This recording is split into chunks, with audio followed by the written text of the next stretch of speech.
అందరికీ నమస్కారాలు.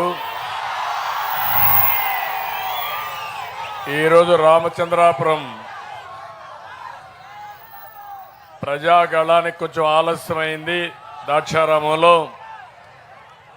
అయినా కూడా మీ ఉత్సాహం చూస్తూ ఉంటే నాకు ఏమాత్రం అనుమానం లేదు, రేపు జరిగే ఎన్నికలు రాష్ట్ర దిశ దశ మార్చే అత్యంత కీలకమైన ఎన్నికలు.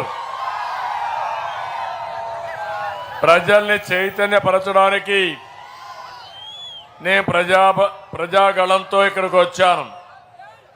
మీ ఉత్సాహం చూస్తున్నాను. ఇప్పుడే రావులపాలెంలో మీటింగ్ అయింది, నేరుగా అక్కడ రోడ్డు మీద వచ్చాను.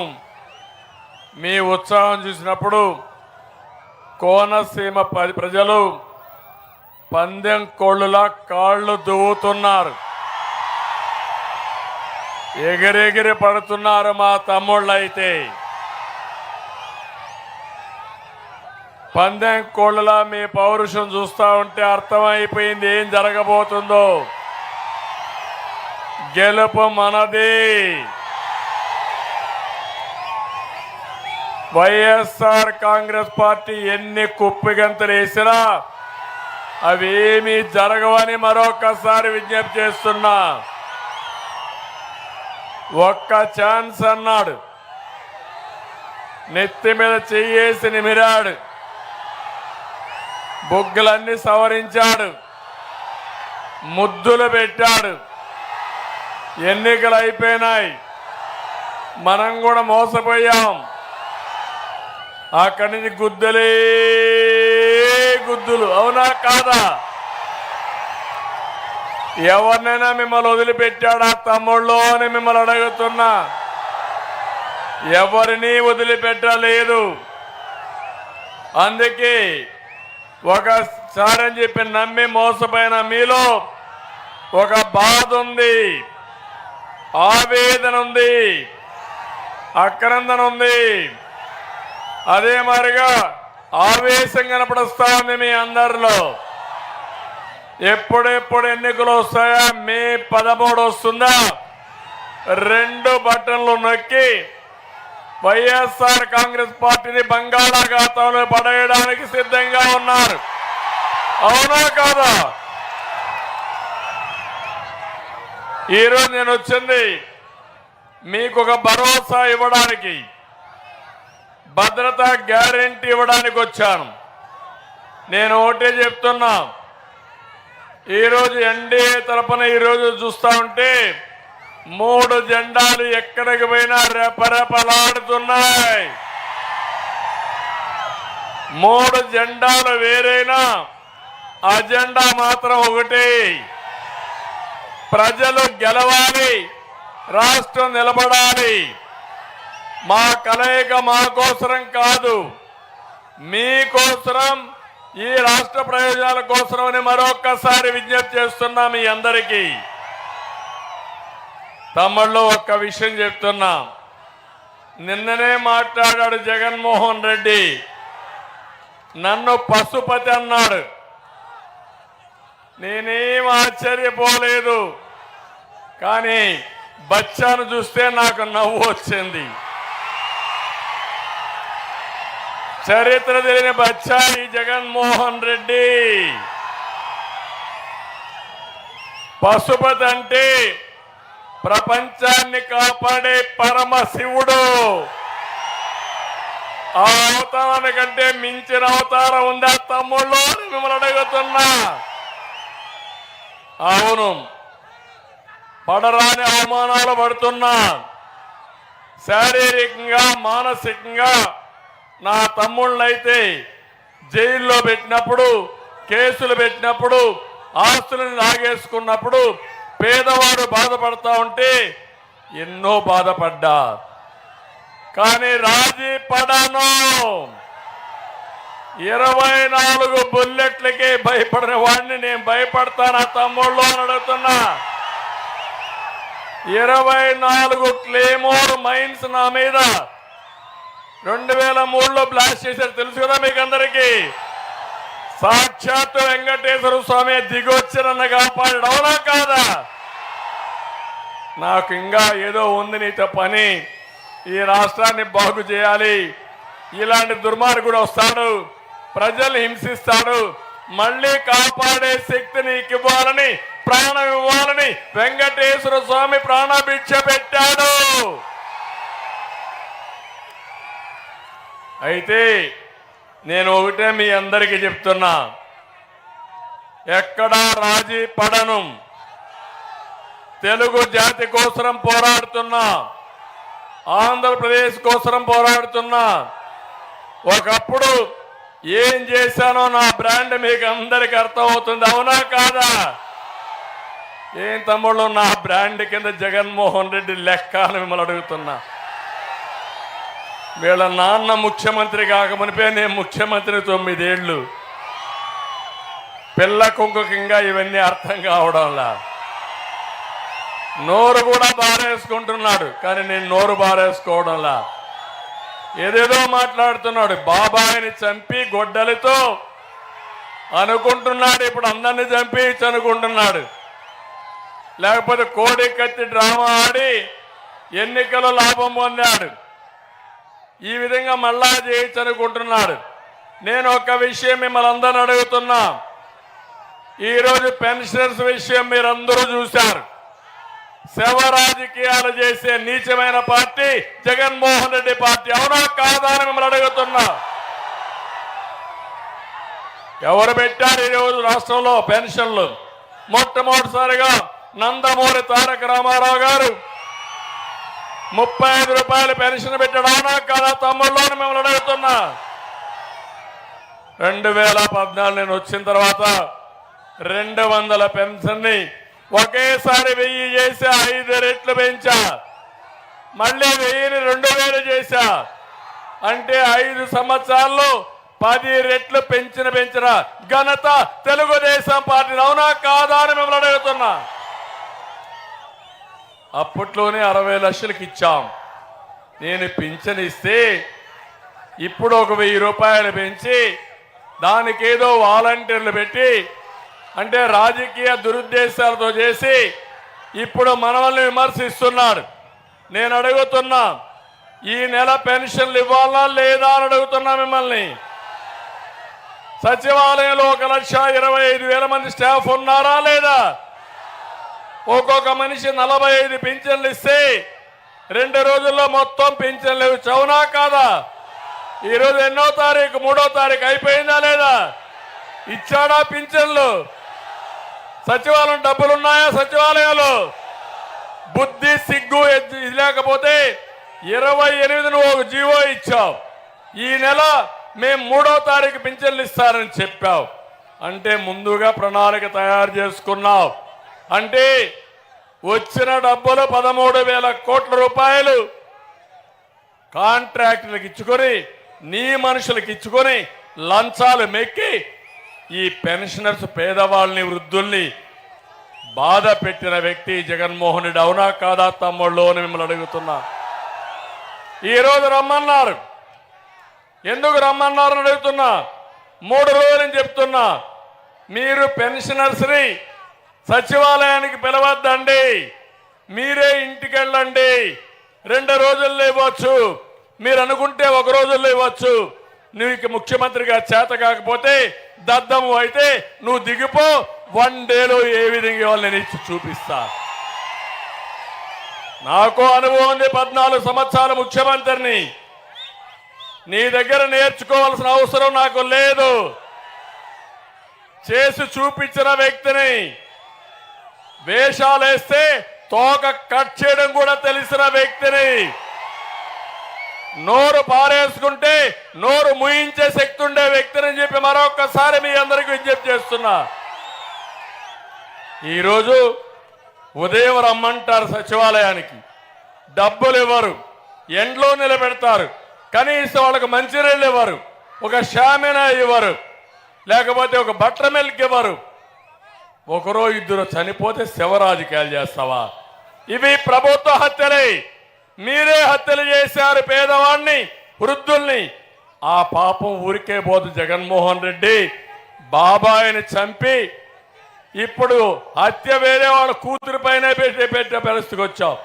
ఏం తమ్ముళ్ళని అడుగుతున్నా, ఊకెళ్ళి బాబాయ్, ఊకెళ్ళి బాబాయ్, ఊకెళ్ళి బాబాయ్. ఎవరు చంపారు తెలుసు కదా మీకు? తెలుసండి చేలు పైకి ఎత్తండి. తెలుసనే వాళ్ళు చేలు పైకి ఎత్తండి. జగన్మోహన్ రెడ్డి, నువ్వు అనుకుంటున్నావు నేను చంపి ఏం చెప్తే అది ప్రజలు నమ్మతారని. అంటే అందరి చెవుల్లో పూలు పెట్టాలనుకుంటున్నావు, కానీ అందరూ కలిసి నీ చెవులో పూలు పెట్టి శాశ్వతంగా రాజకీయ సమాధి చేసే రోజు దగ్గరలోనే ఉంది. చేస్తారా లేదా? భూస్థాపితం చేస్తారా లేదా పార్టీని? తమాషా అనుకోవద్దు. వృద్ధులు చంపేస్తావా నువ్వు? వాళ్ళ ఘోష నీకు పట్టదా? 3 రోజుల నుంచి అరుస్తున్నా నేను. సిఎస్కు ఫోన్ చేశా, ఎలక్షన్ కమిషన్కు ఫోన్ చేశా. ఒకటే చెప్పాను, ఎందుకు వాళ్ళు రమ్మంటున్నారు మీరు? మొదటి తారీఖు ఎందుకు ఇవ్వరు? ఇవ్వండి అని చెప్పి డిమాండ్ చేశా. అధికారులు కూడా డ్రామాలు ఆడుతూ ఇలాంటి తప్పుడు పనులు చేసి శవ రాజకీయాలు చేస్తున్నారు. 2014లో తండ్రి చనిపోయాడు, తండ్రి లేని బిడ్డని తిరిగాడు. 2019లో తండ్రి పోయాడు, బాబాయిని చంపేశారని ఆ రోజు తిరిగాడు. ఈయనే చంపేసి మన మీద పెట్టే పరిస్థితి వచ్చాడు. ఇప్పుడు వృద్ధులు చంపేసి శవ రాజకీయాలు చేస్తావా? ఆ వృద్ధుల చంపిన పాపం నిన్ను వెంటాడుతుంది, నీ పార్టీని వెంటాడుతుంది. నీ పార్టీ భూస్థాపితం అవుతుందని మరొకసారి హెచ్చరిస్తున్నా. ఏం తమ్ముళ్ళు మీరేమంటారు? మీరేమంటారు? గట్టిగా చప్పట్లు కొట్టి నిరసన తెలియజేయండి. ఒక పనికి మాలిన మంత్రి అంటాడు, మా ఇంటికి డెడ్ బాడీ తీసుకొస్తాడంట. డెడ్ బాడీ తీసుకొచ్చి తెలుసు నాకు కూడా, నిన్ను తగలబెట్టడం. ఈసారి వాళ్ళు కాదు, పేదవాళ్ళ జీవితాలతో ఆడుకుంటే మిమ్మల్ని భూస్థాపితం చేస్తాం. పిచ్చి పిచ్చి అనుకోవద్దండి. ప్రజల్ని ఇష్టానుసారంగా టేక్ ఇట్ ఫర్ గ్రాంటెడ్ అనుకుంటే మిమ్మల్ని వదిలిపెట్టమని చెప్పి నేను అడుగుతున్నా. తమలో నేను అడుగుతున్నా మిమ్మల్ని, కోనసీమలో ఎప్పుడైనా అల్లజరులు ఉన్నాయా? అల్లర్లు ఉన్నాయా? దాడులు ఉన్నాయా? విద్వేషాలు ఉన్నాయా? దోపిడీలు ఉన్నాయా? ఇప్పుడు వచ్చాయా లేదా? పులివెందల కంటే అధ్వానంగా ఉందా లేదా? ఉందా లేదా?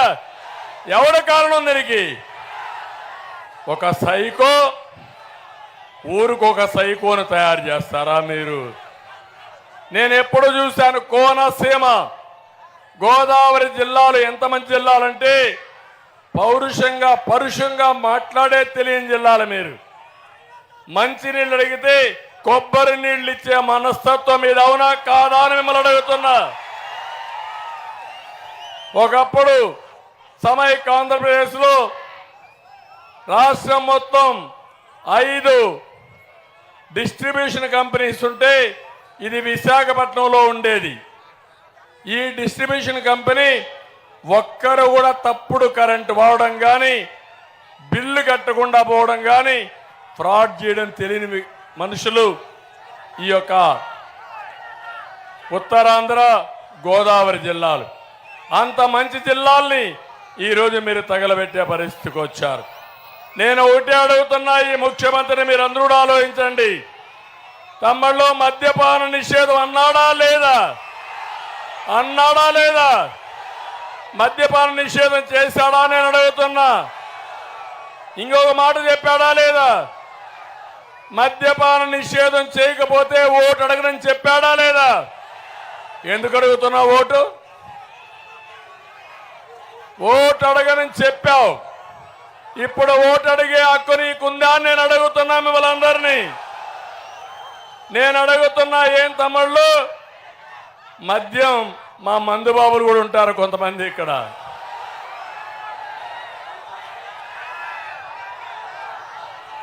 తెలంగాణలో ఉండే మంది ఇక్కడ ఉందా? చెన్నైలో ఉండే మంది ఇక్కడ ఉందా? అన్ని జగన్మోహన్ రెడ్డి బ్రాండే కదా, జే బ్రాండ్లే కదా.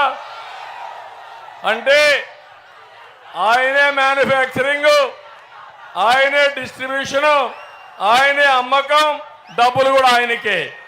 ఏం మనం బానిసలమా తాగడానికి? ఇక్కడ నేను అడుగుతున్న 60 రూపాయలు క్వార్టర్ బాటిల్ ఎంత తమ్ముళ్ళు? ఇప్పుడు 200 రూపాయలు కదా. ఆ క్వార్టర్ బాటిల్ మా తమ్ముడు తీసుకొచ్చాడు.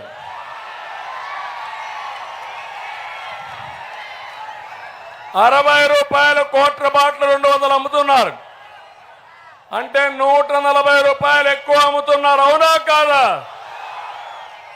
అది కూడా తాగితే గోయిందా గోయిందా. ఆరోగ్యం పోతా ఉందా లేదా? కొంతమంది చనిపోతున్నారా లేదా? అంటే మీ ప్రాణాలతో చెలగాడమాటే ఈ జలగ మనకు అవసరమా అని మిమ్మల్ని అడుగుతున్నా. 140 రూపాయలు ఎవరికి పోతున్నాయి? జగన్మోహన్ రెడ్డికి. అవునా కాదా? మందు షాపుల్లో ఆన్లైన్ పేమెంట్స్ ఉన్నాయా తమ్ముళ్ళు? పేటీఎం ఉందా లేదా? మీ ఊర్లో కిరాణా కొట్లో పేటీఎం ఉందా లేదా? టీ స్టాల్లో ఉందా లేదా? సిగ్గుందా ఈ ముఖ్యమంత్రికి? అంటే అడిగేవాళ్ళు లేడని నీ ఇష్ట ప్రకారం మాట్లాడితే మేము ఇంటా కూర్చోవాలనా? నీ బ్రతుకే ఒక ఫేక్ బ్రతుకు నీది. నీచ రాజకీయాలు నీవి. ఆ నీచ రాజకీయాలకు నేను ఒకటే అడుగుతున్నా, అందరిలో అసంతృప్తి ఉందా లేదా అని మిమ్మల్ని అడుగుతున్నా. ఉందా లేదా? అన్ని వర్గాలు నష్టపోయారా లేదా? రైతులు నష్టపోయారా లేదా? రైతు కూలీలు నష్టపోయారా లేదా? చిరు వ్యాపారస్తులు నష్టపోయారా లేదా? తమ్ముళ్ళు, ఇసుక దొరుకుతా ఉందా మీకు? దొరుకుతా ఉందా? నేను పోయినసారి ఇక్కడికి వచ్చాను, డంపులు చూశారు, ఒక కొండలుగా తయారు చేశారు. అక్కడ నిలబడుకొని ఛాలెంజ్ చేశాను, ఎవడు రమ్మని. ఎవడు రాలా, పారిపోయారు. సిగ్గు కూడా లేదు. తర్వాత కూడా అమ్ముతూనే ఉన్నారు. తూర్పుగోదావరి జిల్లాలో ఇసుక దొరుకుతుంది, కానీ వీళ్ళు వచ్చినాక మీకు ఇసుక దొరికిందా? నేనున్నప్పుడు 1000 రూపాయలు ఒక ట్రాక్టరు. ఇప్పుడు ఎంత ఒక లారీ? ఒక ట్రాక్టర్ ఎంత ఇప్పుడు? 5000. అవునా కాదా? ఎవడికి పోతుంది డబ్బులు? అంటే లిక్కర్ మాఫియాకు డాన్ ఈ జగన్మోహన్ రెడ్డి, శాండ్ మాఫియాకు డాన్ ఈ జగన్మోహన్ రెడ్డి. తినింది కక్కిస్తాం, వదిలిపెట్టమని హెచ్చరిస్తున్నా. ఇంకో పక్క నేను అడుగుతున్నా మిమ్మల్ని, కరెంటు ఛార్జీలు పెరిగాయా లేదా తమ్ముళ్ళు? ఎన్నిసార్లు పెరిగాయి? 9 సార్లు పెరిగాయా లేదా? 200 రూపాయల బిల్లు ఎంత వస్తా ఉంది ఇప్పుడు? 1000 రూపాయలు వస్తా ఉందా లేదా? అంటే 5 రెట్లు పెంచేశాడా లేదా అని మిమ్మల్ని అడుగుతున్నా. నేనున్నప్పుడు కరెంట్ ఛార్జీలు పెరిగాయా మీకు? పెంచానా నేను? నాణ్యమైన కరెంట్ వచ్చిందా లేదా? ఎందుకు రాలేదు? ఎందుకు కరెంట్ ఇవ్వలేకపోయావు? ఏం చెప్పావు ఎన్నికల ముందు? కరెంటు ఛార్జీలు పెంచని చెప్పావా లేదా? చెప్పిన తర్వాత ఎందుకు పెంచావు? పెంచితే నీకు ఓటేసి అడిగే హక్కుందా అని మిమ్మల్ని అందరిని అడుగుతున్నా. ఇంకొక పక్క తమ్ముళ్ళు, రిజిస్ట్రేషన్ ఛార్జీలు పెరిగాయి, చెత్త మీద పన్ను పడింది, వృత్తి పన్ను పడింది, నిత్యావసర వస్తువుల ధరలన్నీ పెరిగిపోయినాయి. పెరిగాయా లేదా? ఆర్టీసీ రేటు పెరిగాయి. అన్నీ పెరిగిపోయి నేను 10 రూపాయలు ఇస్తున్నా 100 సార్లు చెప్తాడు. నువ్వు ఇచ్చేది 10, దోచేది ఎంత తమ్ముళ్ళు? దోచేది ఎంత? 100 రూపాయలు దోచేస్తున్నావు నువ్వు. దొంగ నాటకాలొద్దు. నీకు పరిపాలన చేత కాదు. చేత కాకుండా మా పేదవాడిని నిరుపేద చేస్తున్నావు. ఒక్క మాట చెప్తున్నాను తమ్ముళ్ళు, మీరందరూ గుర్తుపెట్టుకోవాలి, మా ఆడబిడ్డలందరూ. ఈరోజు మీరు ఒకసారి చూస్తే తెలంగాణ ఆంధ్రప్రదేశ్ ఇడిపోయినప్పుడు తెలంగాణకు మనకు హైదరాబాద్ సిటీ ఉంది. ఆ సిటీ కూడా ఎవరు డెవలప్ చేశారో మీకే తెలుసు. సైబరాబాద్ తో మొదలుపెట్టి ఔటర్ రింగ్ రోడ్డు కానీ, ఇంకో పక్క విమానాశ్రయం కానీ నాలెడ్జ్ ఎకానమీకి అన్ని మనం చేసిన పనులే. ఎవరినైనా సరే అక్కడ చిన్న ఆటో డ్రైవర్ని అడిగినా ఇప్పుడే కాదు చరిత్రలో ఎప్పుడైనా చెప్తారు. అది అయిన తర్వాత మీరు చూస్తే మనకు వాళ్ళకి తలసరి ఆదాయం వ్యత్యాసం 30% ఉంది. అంటే అక్కడ కంటే మనం 30% తెలంగాణ కంటే తక్కువ ఉంది. నేను ఒక ప్రతిష్టగా తీసుకున్నా, ఒక రోషంగా తీసుకున్నా. నేను డెవలప్ చేసిన హైదరాబాదు తెలంగాణకి వెళ్ళింది. ఆంధ్రప్రదేశ్ ప్రజలు నష్టపోయారు. నేను కష్టపడాలని అమరావతి, పోలవరం పరిశ్రమలకు ప్రాధాన్యత ఇచ్చాను. ఒక 5 ఏళ్లలో కియా మోటార్స్ తీసుకొచ్చి ప్రపంచమంతా కార్లు పరిగెత్తే పరిస్థితి వచ్చిందంటే, కరువు జిల్లా అనంతపూర్లో కార్ల పరిశ్రమ వచ్చిందంటే అది మన బ్రాండ్ అని చెప్పి నేను మీకు అందరికీ తెలియజేస్తున్నా. అదైన తర్వాత మీరు ఒకసారి చూస్తే మనం ఓడిపోయాం. ఓడిపోతే నేను ఆ రోజు 5 ఏళ్లు కష్టపడి 35% వ్యత్యాసాన్ని 27%కి తగ్గించాను. మనం ఓడిపోయి 19 నుంచి 24 వరకు 45% పెరిగిపోయింది వ్యత్యాసం. అంటే ఒకప్పుడు 35 నా సమర్థత వల్ల 27%, ఇప్పుడు అసమర్థ ముఖ్యమంత్రి వల్ల 40%.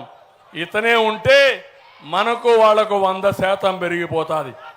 ఇది నీ అభివృద్ధి అని నేను అడుగుతున్నా. నువ్వు చేసింది ఇదే కదా అని నేను అడుగుతున్నా. నేను ఒకటే అడుగుతున్నా మిమ్మల్ని అందరినీ. సమిక్షేమం సమిక్షేమం అంటాడు. నీ సమిక్షేమం కాదు, సంక్షోభం. నేను ముఖ్యమంత్రిగా ఉన్నప్పుడు 100 కార్యక్రమాలు ఇచ్చానా లేదా తమ్ముళ్ళు అని మిమ్మల్ని అడుగుతున్నా. ఇప్పుడు నేను అన్నా క్యాంటీన్ ఉందా ఈరోజు? తమిళనాడులో ఉందా లేదా? కర్ణాటకలో ఉందా లేదా? ఆంధ్రప్రదేశ్ ఎందుకు లేదని అడుగుతున్నా. రెండోది, ఇంకో పక్క మీరు చూస్తే చంద్రన్న బీమా ఉందా? ఇప్పుడు పెళ్లి కానుకలు ఉన్నాయా? దుల్హాన్ ఉందా? రంజాన్ తోఫా ఉందా? రైతులకు డ్రిప్ ఇరిగేషన్ ఉందా?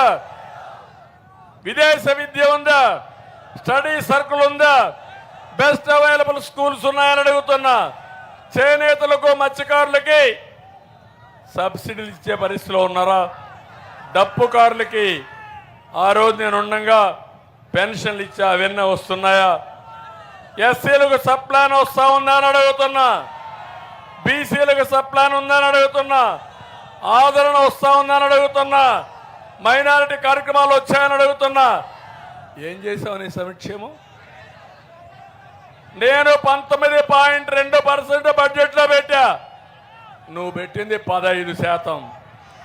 4% నాకంటే తక్కువ పెట్టి డబ్బా కొట్టుకుంటున్నావు. 24 గంటలు అది చేశా ఇది చేశా అంటావు. నీ డబ్బా మాను, వాస్తవాలు చెప్పు. నేను 100 కార్యక్రమాలు ఇచ్చా. నువ్వు ఇచ్చింది నవరత్నాలు కాదు, నవ మోసాలవి. మద్యపాన నిషేధం అని మద్యపాన నిషేధానికి తూట్లు పొడిచిన వ్యక్తివి నువ్వు. అందుకే తమ్ముళ్ళు మీరందరూ ఒకటేసారి ఆలోచించుకోవాలి. ఎస్సీలకు ఎంత అన్యాయం చేశాడంటే ఒక్క సంక్షేమ కార్యక్రమం ఇచ్చాడా ఎస్సీలకి? ఇక్కడ ఒక ఎమ్మెల్యే ఉండేవాడు, ఇప్పుడు పక్క ఊరికి పోయాడు. శిరోమండనం చేశాడు ఎప్పుడో ఆయన. శిరోమండనం చేసిన ఆయన ఎస్సీలకు న్యాయం చేశాడు. ఈ పార్టీ ఎస్సీల ఓట్లు అడుగుతుంది. ఇంకొక ఎమ్మెల్సీ కాకినాడలో సుబ్రహ్మణ్యం అనే డ్రైవర్ని చంపి డోర్ డెలివరీ చేస్తాడు. ఎంత కండ కావరం ఉండాలి వీళ్ళకు, ఎంత కొవ్వెక్కిపోయి ఉండాలి. అవునా కాదా? జగన్మోహన్ రెడ్డి పక్కన పెట్టుకొని ఊరేగుతావు నువ్వు. అంటే ఒక దళితుడిని చంపేసి డోర్ డెలివరీ చేస్తే నువ్వు నీ కార్యకర్తలు అతన్ని ఊరేగింపుగా తీసుకొస్తారా? మీరు దళితుల్ని ఉద్ధరిస్తారా మీరు? అందుకే అడుగుతున్నా నేను ఎస్సీల్ని. ఎస్సీలకు న్యాయం చేసిన పార్టీ తెలుగుదేశం పార్టీ. ఇక్కడే బాలయోగి బాలయోగిని లోకసభ స్పీకర్ చేసిన పార్టీ తెలుగుదేశం పార్టీ. అది నా బ్రాండ్, అది నా రేంజ్. జగన్మోహన్ రెడ్డి నీ బ్రాండ్ ఏంటి? ఒక్క ఎస్సీకి ఇచ్చావా భూమ్ భూమ్ నీ బ్రాండ్. నా బ్రాండ్ కియా మోటార్స్, నా బ్రాండ్. అవునా కాదా? అంటే నోరుందని నోరు బారేసుకుంటున్నాడు. నేను చెప్తున్నా, నీ నోటికి సీసం వేసేది కూడా నాకు తెలుసు బాగా. తమాషా అనుకోవద్దు. రాజకీయాలంటే నోరు బారేసుకోవడమో, క్షుద్ర రాజకీయాలు చేయడమో, శవ రాజకీయాలు చేయడమో రాజకీయం అయితే, అలాంటి వాళ్ళని ఎవడైతే శవ రాజకీయాలు చేస్తారో అలాంటి వాళ్ళని ఏం చేయాలో చేసి చూపించే బాధ్యత నాదని మరొకసారి మీ అందరికీ హామీ ఇస్తున్నా. నేను అందుకే సవాలు విసురుతున్నా. నీకేదైనా కానీ ప్రజలను ఓటు అడగాలంటే ఎవడు వివేకానంద రెడ్డి చంపాడో చెప్పి తర్వాత రా నువ్వు ఇక్కడికి. అవునా కదా? నాకు సమాధానంగా నీ చెల్లికి సమాధానం చెప్పు.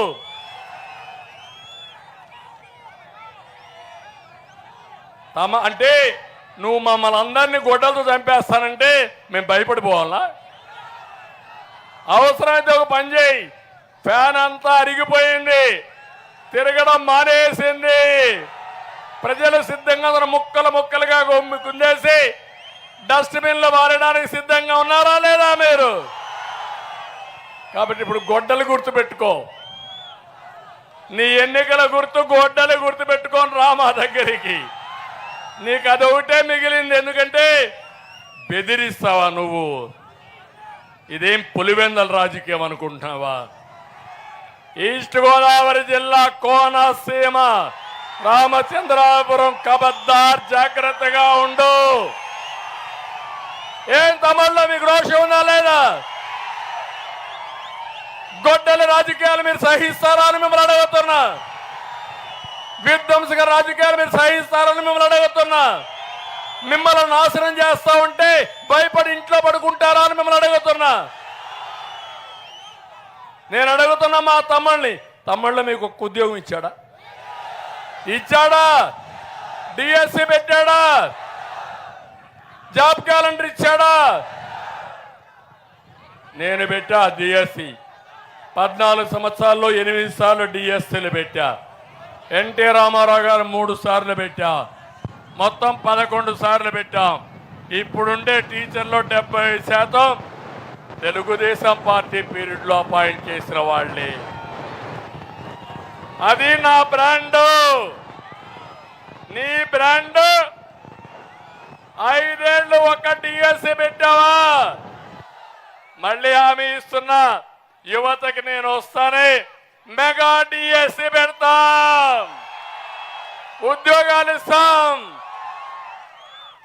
మళ్ళీ తమ్ముళ్ళు జాబు రావాలంటే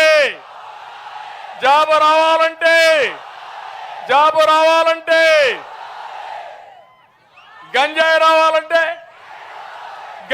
రావాలంటే నువ్వు చేసింది ఏంటి? జే బ్రాండ్ లిక్కరు, ఎక్కడ చూసినా గంజాయి, ఇంకో పక్క ఎక్కడ చూసినా డ్రగ్స్. అవునా కాదా? మొన్నే విశాఖపట్నానికి 25,000 కేజీలు డ్రగ్స్ వచ్చాయి. అది వస్తే మనం ఏమైపోతాం నాకైతే అర్థం కావడం. అంటే తెలుగు జాతిని నాశనం చేయడానికి జగన్మోహన్ రెడ్డి కంకణం కట్టుకున్నాడు. రక్షించడానికి నేను శివుడు మారిగా కంకణం కట్టుకున్నా. అవునా కాదా?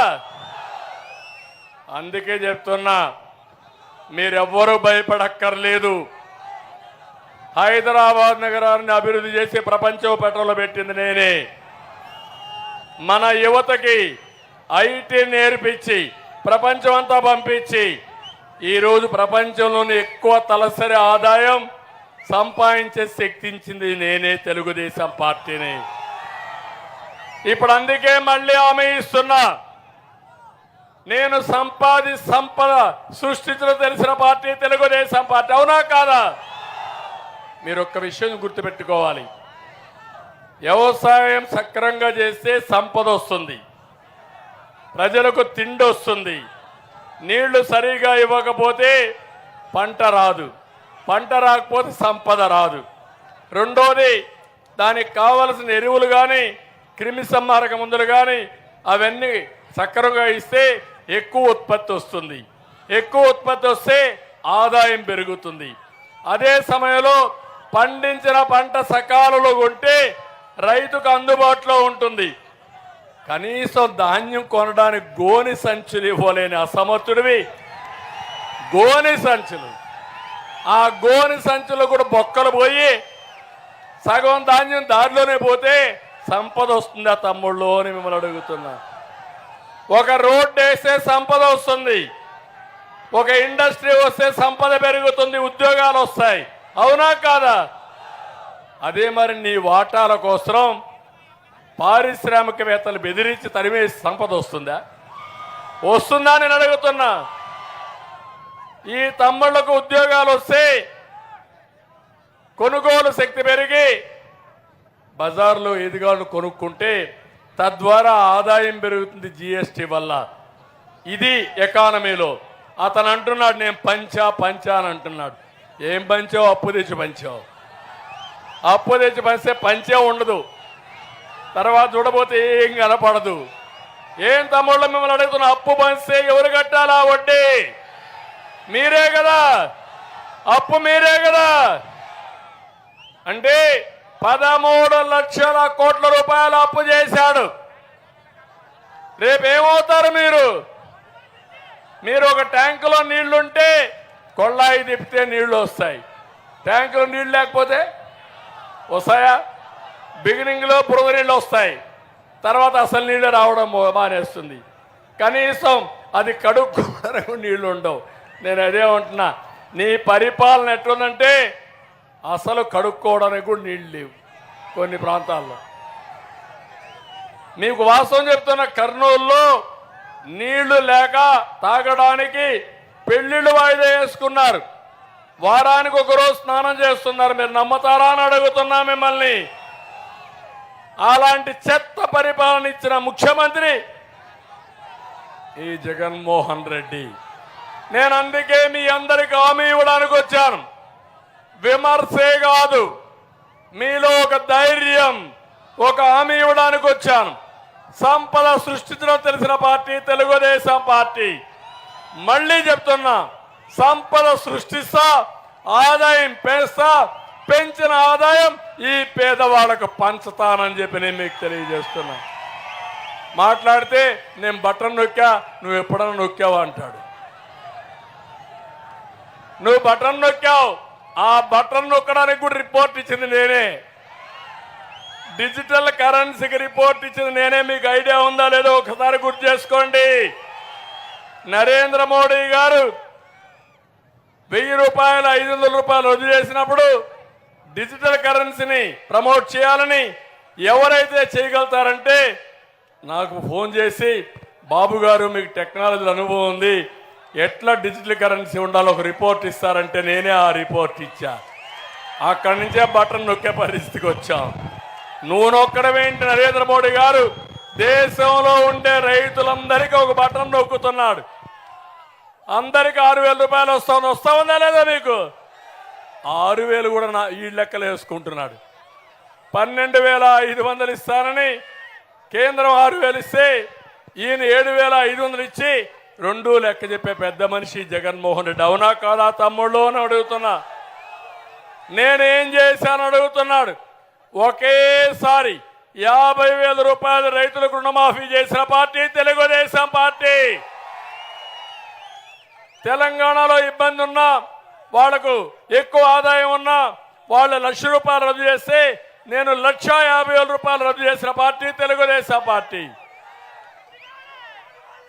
డ్రిప్ ఇరిగేషన్ గారు అన్ని ఇచ్చిన పార్టీ తెలుగుదేశం పార్టీ. ఇప్పుడు అందుకే మీ అందరికీ హామీ ఇస్తున్నా, సూపర్ 6 లో మీరు చూస్తే మొదటిది ఆడబిడ్డ నిధి. మీ ఇంట్లో మగవాళ్ళకి రాకపోవచ్చు కానీ మీ ఆడవాళ్ళకి అందరికీ వస్తుంది.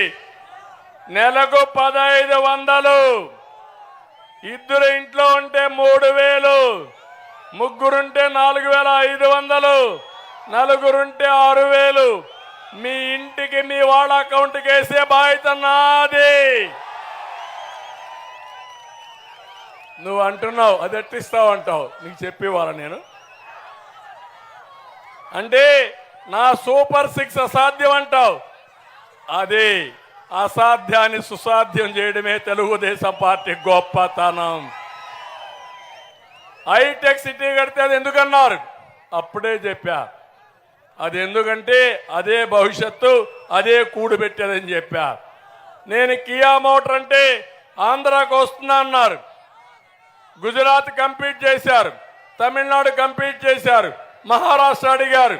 కానీ అందరికంటే వారితో ఒక నమ్మకాన్ని కల్పించి కరువు జిల్లాలో కియా మోటార్ తీసుకొచ్చి ఈరోజు ప్రపంచం అంతా 12 లక్షల కార్లు పరిగెత్తున్నాయంటే అది తెలుగుదేశం పార్టీ సత్తా. అందుకే రెండో ప్రోగ్రాం కింద తల్లికి వందనం, ఎంతమంది పిల్లలుంటే అంతమందికి ఇస్తా. ఒకరికి 15,000, ఇద్దరికి 3,000, ముగ్గురైతే 4,500, ఒకరైతే 15,000, ఇద్దరికి 30,000, ముగ్గురికి 45,000, నలుగురికి 60,000 ఇచ్చే బాధ్యత నాది. జనాభా తగ్గిపోతా ఉంది, పిల్లలే మన ఆస్తి. జనాభా పెరగాలి, తల్లులు వాళ్ళని బాగా చదివించాలి. అందుకే తల్లికి వందనం తీసుకొస్తున్నాం. ఇదే కాదు, ధరలు పెరిగాయి. నేనే వంట గ్యాస్ ఇచ్చాను, ఈరోజు మళ్ళీ హామీ ఇస్తున్నా. 3 వంట గ్యాస్ సిలిండర్లు ఉచితంగా అందరికీ ఇస్తాం. ఉచిత ప్రయాణ సౌకర్యం ఏర్పాటు చేస్తాం. ఆర్టీసీ బస్సుల్లో ఎక్కడికి పోవాలన్నా ఉచిత ప్రయాణ సౌకర్యం ఏర్పాటు చేస్తాను. అదే మరిగా ఆటో డ్రైవర్లకు హామీ ఇస్తున్నా. మీకు ట్రాఫిక్ ఉండదని భయపడుతున్నారు, బాధపడుతున్నారు. మీకోసం కూడా ఒక ప్యాకేజ్ తీసుకొస్తా. ఆటో డ్రైవర్లకు కూడా ఒక డిక్లరేషన్ ఇస్తానని ఆటో డ్రైవర్లకు అందరికీ నేను హామీ ఇస్తున్నా. తొందరలోనే తీసుకొస్తా. సమాజంలో ఏ వర్గానికి అన్యాయం జరగకుండా అందరికీ న్యాయం చేసే బాధ్యత మా కూటమిది. ఈరోజు మీరు చూస్తే నేను కానీ పవన్ కళ్యాణ్ గారు కానీ ఈ రాష్ట్ర ప్రయోజనాల కోసం కలిశాం, జట్టుగా ముందుకు పోతున్నాం. కేంద్రంలో ఉండే బీజేపీ కూడా మేము అందరం కలిశాం. అంటే మన రాష్ట్రం బాగుపడాలంటే కేంద్ర సహకారం కావాలి. అందుకే నరేంద్ర మోడీ గారు చెప్పారు, డబుల్ ఇంజన్ సర్కార్. కేంద్రం రాష్ట్రం రెండు ఉంటే అక్కడి నుంచి సూపర్ ఎక్స్ప్రెస్ స్పీడ్లో, జెట్ స్పీడ్లో రాష్ట్రాన్ని ముందుకు తీసుకుపోతామని మీ అందరికీ తెలియజేస్తున్నా. మా కలయిక మా కోసరం కాదు, మీకోసం, ఈ రాష్ట్రం కోసం, రాష్ట్ర ప్రగతి కోసం, తెలుగు జాతిని ముందుకు నడిపించడం కోసం మేము కలిసాం. అందుకే అంటున్నా, ఇప్పుడు కూడా మాట్లాడుతున్నాడు. ఎప్పుడైతే ముగ్గురం కలిసామో భయపడిపోయాడు. పాపం రోజుకి మమ్మల్నే తలుచుకుంటున్నాడు. తమ్ముళ్ళు మీరు మాత్రం ఒకటే గుర్తుపెట్టుకోండి, ఎక్కడ ఏ పార్టీ అభ్యర్థి ఉన్నా మన అభ్యర్థిగానే భావించండి. తెలుగుదేశం పార్టీ అభ్యర్థిని జనసేన కార్యకర్తలు, జనసేన నాయకులు మీ అభ్యర్థిగా భావించండి. జనసేన అభ్యర్థిని తెలుగుదేశం నాయకులు తెలుగుదేశం పార్టీ అభ్యర్థిగా గుర్తించండి, పనిచేయండి. బీజేపీ అభ్యర్థుల్ని రెండు పార్టీలు కూడా మన పార్టీ అభ్యర్థిగానే భావించి పనిచేయండి. కేంద్రంలో ప్రభుత్వం ఉంటుంది, రాష్ట్రంలో ప్రభుత్వం ఉంటుంది. మీకేం కావాలన్నా చేసే బాధ్యత మాదని మరొకసారి మీ అందరికీ హామీ ఇస్తున్నా. నాలుగోది, అన్నదాత, రైతే రాజు కావాలి. నేను కూడా ఒక రైతు బిడ్డని ఇప్పుడు హామీ ఇస్తున్నా. తప్పకుండా రైతుకు న్యాయం జరిగే వరకు, మీ జీవితాల్లో వెలుగు వచ్చే వరకు ఎక్కడికక్కడ ధాన్యం కొనుగోలు దగ్గర నుంచి అవసరమైతే పాత పదితే పెట్టాం, బీమా ఉంది, అన్నీ కూడా తీసుకొస్తా, ఇంకా ఎక్కువగా తీసుకొస్తా. మీకు న్యాయం చేసే బాధ్యత మేము తీసుకుంటామని మరొక్కసారి మీ అందరికీ హామీ ఇస్తున్నా. యువత తమలో ఒకటే గుర్తుపెట్టుకోండి, మీకే కాదు ఇప్పుడు ఎలిమెంటరీ స్కూల్ పోయే పిల్లలకు కూడా చెప్తున్నా, పుట్టబోయే పిల్లల కోసం నేను పనిచేస్తున్నా. మీ అందరికీ ఒకటే హామీ ఇస్తున్నా, మీ భవిష్యత్తుకి భరోసా ఇచ్చే బాధ్యత మాది. అందుకని 20 లక్షల ఉద్యోగాలు క్రియేట్ చేస్తా, డిఎస్సి పెడతా, గవర్నమెంట్లో ఉద్యోగాలు ఇస్తాం. ఇదే కాదు, సంవత్సరం 4 లక్షల ఉద్యోగాలు కల్పించే బాధ్యత మాది. పరిశ్రమలు ఆటోమేటిక్గా వస్తాయి, ఇంకా తీసుకొస్తా. ఇంకొక పక్క వర్క్ ఫ్రమ్ హోమ్, మీ ఇంట్లో కూర్చొని ప్రపంచంలో ఉండే కంపెనీలకు మనం పనిచేసే విధంగా, ద్రాక్షారామంలో ఇంట్లో కూర్చొని మీరు పనిచేసే విధంగా కార్యక్రమాన్ని తీసుకొస్తాం. అవసరమైతే వర్క్ స్టేషన్ ద్రాక్షారామంలో పెడతా. ఇంట్లో కన్వీనియన్స్ లేకపోతే అక్కడికి వచ్చి పని చేసుకోండి. అన్ని కంపెనీల్ని ఎక్కడెక్కడ నెట్వర్క్ చేస్తాను. నా పేరు చెప్పంగానే కంపెనీలు కూడా నమ్మకం వస్తుంది. తీసుకొస్తా, పిల్లల రుణం తీర్చుకుంటా, మీకు స్కిల్ డెవలప్మెంట్ చేస్తా, అన్ని విధాలు ఆదుకుంటామని కూడా మీకు తెలియజేస్తున్నా. ఇంకో పక్క 3,000 రూపాయలు నిరుద్యోగ భృతిస్తా. తల్లి తండ్రి పైన ఆధారపడవలసిన అవసరం లేదు. ఒక అన్నగా, మీ కుటుంబ పెద్దగా యువతను ఆదుకునే బాధ్యత, అన్ని విధాల దారి చూపించే బాధ్యత మాదని మరొక్కసారి యువతకు పిలిపిస్తున్నా. అయితే మీరు కూడా 40 రోజులు కష్టపడండి, మోసాలను ఎండగట్టండి, సైకిల్ ఎక్కండి, 3 జెండాలు కట్టుకోండి, గ్లాస్ చేతిలో పట్టుకోండి, ఎక్కడ దాహం వేస్తే నీళ్లు తాగడానికి. కమలం పువ్వు కూడా సెంటర్లో పెట్టుకోండి కారుకి. ముగ్గురు కలిసి వెళ్తా ఉంటే ప్రజల్లో ఒక నమ్మకం కల్పించండి. ఆ తర్వాత మీకేం చేయాలనో, మీ రుణం ఎడ తీర్చుకోవాలనో మా బాధ్యత నేను మీ అందరికీ హామీ ఇస్తున్నా. ఇది కాకుండా పేదరిక నిర్మూలన కోసం పనిచేస్తున్నాం. ఇది సాధ్యం. ఎట్లా చేయాలని ఒకటి చెప్తున్నా. జగన్ 10 రూపాయలు ఇచ్చి 100 రూపాయలు దోచేసి మీ ఆదాయాన్ని తగ్గించి మీ జీవన ప్రమాణం నాశనం చేస్తాడు. నేను అది కాదు, 15 రూపాయలు ఇచ్చి 15,000 చేపించే మార్గం నేర్పిస్తా. 15,000 నుంచి 15 లక్షలు చేసే మార్గం చూపిస్తా. ఇది అసాధ్యం కాదు, సాధ్యం. తప్పకుండా చేసి పేదవాళ్ళకు అండగా ఉంటా, పేదరిక నిర్మూలన చేస్తా. నా జీవితంలో ఒకటే ఆశయం, పేదరికం లేని సమాజం చూడాలని చేస్తానని మీకు హామీ ఇస్తున్నా.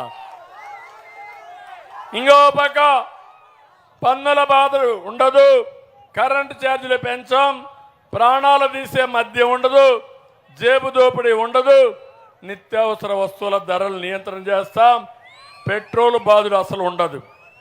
ఇక్కడ ఒక ఎమ్మెల్యే ఉండేవాడు, ఇక్కడి నుంచి వేరే ప్రాంతానికి ట్రాన్స్ఫర్ అయిపోయాడు ఆ మంత్రి. ఇప్పుడు ఆయన పేరు చెల్లుబోయిన కానీ చెల్లని కాసు. ఆయన దోపిడీతో నియోజకవర్గాన్ని గుల్లా చేశాడు. ఇంకో పక్క వైవి సుబ్బారెడ్డి కాళ్ళు మొక్కాడు, మా సుభాష పనిచేయడు. అవునా కాదా? మీకు నమ్మకం ఉందా లేదా? ఉద్యోగం కోసం వెనుకబడిన వర్గాల ఆత్మగౌరవాన్ని సుబ్బారెడ్డి కాళ్లకు తాకట్టు పెట్టే పరిస్థితి వస్తే ఇది న్యాయమా తమ్ముళ్ళు అని మిమ్మల్ని అడుగుతున్నా. సంఘం కూడా వేరేసిందా లేదా ఈ పెద్ద మనిషిని? ఇంత నీచమైన రాజకీయాలు బతకాలని అడుగుతున్నా నేను. అందుకే నేను ఒకటే మీకు చెప్తున్నా, వీళ్ళు మొత్తం నియోజకవర్గంలో ఎక్కడికక్కడ అవినీతి చేసి ఊడ్చేశారు. ఇప్పుడు ఒకప్పుడు పెద్ద మనిషి అనుకున్న పిల్లి సుభాష్ చంద్రబోస్ కూడా అది నిజంగానే పులి అనుకున్నాం, కానీ ఇప్పుడు పిల్లి అయిపోయాడు. కొడుకు సీటు కోసం రాజీ పడిపోయాడు. అవునా కాదా? అలాంటి వాడు కావాలన్నా సుభాష్ కావాలన్నా? మీకు సుభాష్ కావాలన్నా? లేకుంటే సుభాష్ గట్టిగా చెప్పండి, సుభాష్ కావాలా లేదా? అందుకే ఇక్కడ వస్తే కొన్ని పనులు కూడా ఉన్నాయి. కోటిపల్లి, కుమ్మర సావరం, కోళ్ల గ్రామాల్లో గోదావరి కరకట్లు రిపేర్ చేయాలి, చేపిస్తాం. రామచంద్రాపురం, గంగవరం మండలాల్లో సరైన డ్రైనేజ్ వ్యవస్థ లేదు, బాగు చేస్తాం. ఇక రోడ్లు అయితే బ్రహ్మాండంగా ఉన్నాయి, అద్దమారిగా ఉన్నాయి. రోడ్లు ఉన్నాయా లేదా? ఉన్నాయి, అద్దమారిగా ఉన్నాయి. ఏమి తుడవాల్సిన పని కూడా, మనం నిలబడుకుంటే తలదూకోవచ్చు, రెడీ కావచ్చు మన రోడ్లు చూసుకొని. అంతేనా తమ్ముళ్ళు? సిగ్గుందా ఈ ముఖ్యమంత్రికి? మీరు ఆ రోడ్లో తిరుగుతున్నారు, ఆ ముఖ్యమంత్రిని హెలికాప్టర్ వదిలి ఇప్పుడు నేషనల్ హైవేలో తిరుగుతున్నాడు. కానీ జిల్లా రోడ్లకి, నీ రోడ్లకి రా, అప్పుడు తెలుస్తుంది నీకు కథ అని చెప్పుకోవడని మీకు తెలియజేస్తున్నా. అందుకే రోడ్లన్నీ బాగు చేస్తా. నేను వస్తానే రోడ్లకు మహర్దశ వస్తుంది, మీ పెట్రోల్ ఆదా అవుతుంది, మీకు నడువు నొప్పులు రావు, మీ రిపేర్లు కూడా బైకులకు ఉండవు. ఇంకో పక్క కాలువల ఆధునీకరణ లేకపోవడంతో పంటలు సరిగా పండడం లేదు, ఇవి కూడా పూర్తి చేస్తాం. టిడ్కో ఇండ్లకి రంగులేసుకున్నాడు పెద్ద మనిషి, తిరిగి మీకు ఇవ్వాల. తప్పకుండా ఈ టిడ్కో ఇళ్లు పూర్తి చేసే బాధ్యత, మీకు అప్పచెప్పే బాధ్యత మాదని మరొకసారి మీ అందరికీ హామీ ఇస్తున్నా. అందుకే ఇంకో పక్క ఇక్కడ ఒక విషయం మీ అందరికీ విజ్ఞప్తి చేస్తున్న, కోటిపల్లి నర్సాపూర్ రైల్వే లైన్, ఇది బాలయోగి కళ సహకారం. అది ఆయనే ఆ రోజు గవర్నమెంట్ ఆఫ్ ఇండియాలో ఒప్పించి తీసుకొస్తే దానికి కట్టవలసిన డబ్బులు కట్టలేక రాష్ట్ర ప్రభుత్వం, కేంద్రం డబ్బులు ఖర్చు పెట్టడం లేదు. నేను హామీ ఇస్తున్నా, తప్పకుండా ఈ ప్రాజెక్ట్ని పూర్తి చేసే బాధ్యత మేము తీసుకుంటాం. కావాలని మత్స్యకారులకు తప్పుడు సమాచారం చెప్తున్నారు. ఓఎన్జీసీలో ఒక ప్రాజెక్ట్ పైప్ లైన్ అవుతా ఉంది, అది అయినంత వరకు నెలకు 11,500 ఇవ్వాలి, అది ఇస్తారు. తెలుగుదేశం వస్తే నిలిచిపోతుందని తప్పుడు ప్రచారం చేస్తున్నారు. ఎవరు నమ్మద్దండి, ఇది ఒక ఫేక్ పార్టీ, వీళ్ళు చెప్పేటిన్ని అసత్యాలు. తప్పకుండా మీకు వచ్చే డబ్బులు నేను ఇంకా అవసరమైతే 10 రూపాయలు ఎక్కువ ఇప్పించడానికి మీకు అండగా ఉంటా, చేయిస్తారని మరొక్కసారి మీ అందరికీ హామీ ఇస్తున్నా. అందుకే ఫైనల్గా మిమ్మల్ని కోరుతున్న, మన రాష్ట్రానికి పరిశ్రమలు తెస్తాం, మీకు ఉద్యోగాలు ఇస్తాం, మీ పంటలకు గిట్టుబాటు ధర అందిస్తా, మీ పొలాలకు 3 పంటలకు నీళ్లు ఇచ్చే విధంగా ప్రాజెక్టులు పూర్తి చేస్తాం. 13వ తారీఖు మీరు ఇచ్చే తీర్పు